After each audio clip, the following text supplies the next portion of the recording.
Salut tout le monde, c'est Anastasia Custom et aujourd'hui on va découvrir ensemble les pâtes polymères Arteza. Pour les personnes qui ne savent pas trop ce que c'est, ça s'apparenterait tout simplement à de la Fimo. C'est une petite boîte de 42 couleurs, ce qui n'est vraiment pas rien au niveau choix, et nous avons deux couleurs métalliques, cuivre et or.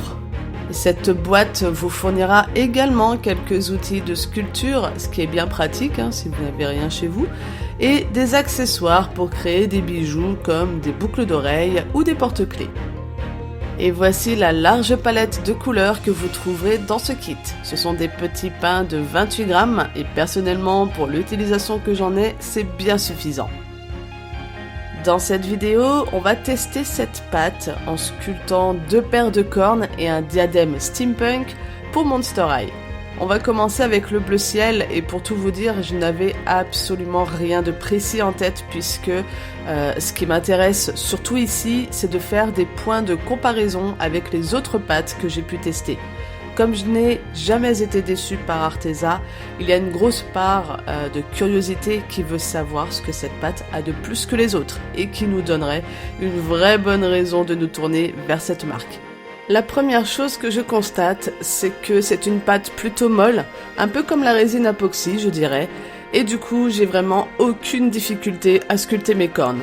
Bien souvent, les pâtes polymères sont assez dures, mais ça restera à l'appréciation de chacun.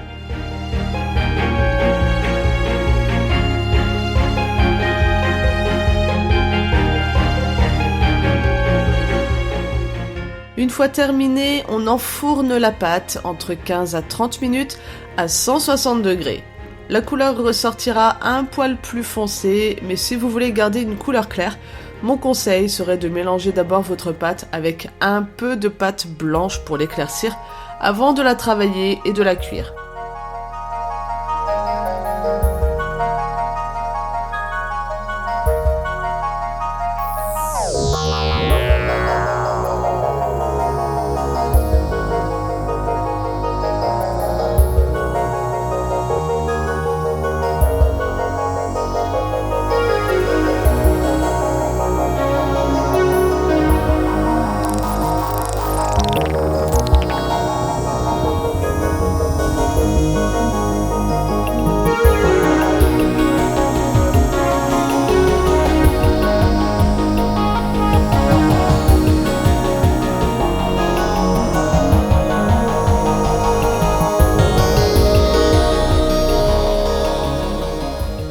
Ma première paire de cornes est faite et j'en suis totalement dingue. Je crois que c'est la première fois que j'en fais des aussi jolies.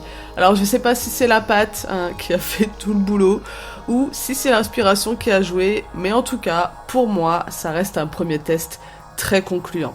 Je parlerai de sa solidité en fin de vidéo.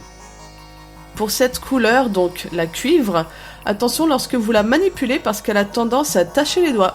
C'est une pâte non toxique, donc en théorie c'est pas craignos pour votre peau, mais je vous conseille de vous laver les mains si vous voulez manipuler une autre couleur, ou même la poupée en fait, pour éviter de tacher tout ce que vous toucherez.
Et voilà le diadème steampunk. J'adore vraiment cette harmonie de couleurs entre le cuivre, le doré et le jaune.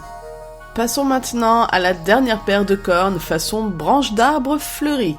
Dans cette gamme, j'ai trouvé qu'il n'y avait pas beaucoup de couleurs marron différentes, donc j'ai utilisé celle qui convenait la mieux pour faire des branches. Mais c'est ensuite, lorsque j'ai fait le test du mélange de couleurs, que je me suis rendu compte qu'il suffisait simplement de rajouter du blanc pour avoir une palette bien plus variée.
Les voici terminées et je les trouve vraiment trop kawaii.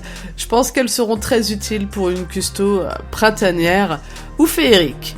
Nous allons maintenant continuer nos tests en commençant par le mélange de deux couleurs. Ici, j'ai choisi le gris et le blanc et comme vous pouvez le voir, ça se mélange parfaitement bien et très facilement du fait que la pâte soit molle. Enfin, notre dernier test, la solidité. Je crois que c'est ce qui m'a le plus bluffé ici. Dans mes souvenirs, que ce soit Fimo ou Cernit, une fois les pâtes cuites, elles étaient très dures, mais je les trouvais assez fragiles pour le coup. Il m'est déjà arrivé de faire tomber une sculpture par terre et de la voir se casser en morceaux à différents endroits. Je pense que c'est arrivé à peu près à tout le monde ici. La pâte Arteza est incassable. Et quand je dis incassable, c'est vraiment incassable. Pourquoi ? Parce que c'est une pâte élastique en fait, très caoutchouteuse et donc vraiment très souple. J'ai cuit ici mon mélange gris en galette parce que je voulais connaître sa résistance et sa solidité lorsqu'on cuit une fine couche de pâte. Logiquement, plus c'est fin, plus c'est fragile. Vous pouvez remarquer par sa souplesse en fait que ça va pas être simple de la casser. Vous pouvez la jeter autant de fois que vous voulez au sol, ça ne bougera pas. À la limite, ça rebondira. Alors, un autre avantage ici, c'est que vous pouvez couper votre sculpture au ciseau pour un rendu plus net. Voyez un peu ce que je veux dire par incassable. Le seul moyen, c'est de déchirer la pâte. Ce sera tout pour moi aujourd'hui. N'oubliez pas votre code promo de 10% de réduction sur tout le site Arteza en cliquant sur les liens dans la description de la vidéo. Je vous revois très vite avec Soraka qui me prend un peu plus de temps que prévu, mais je vous promets que vous ne serez pas déçus. Tchuss!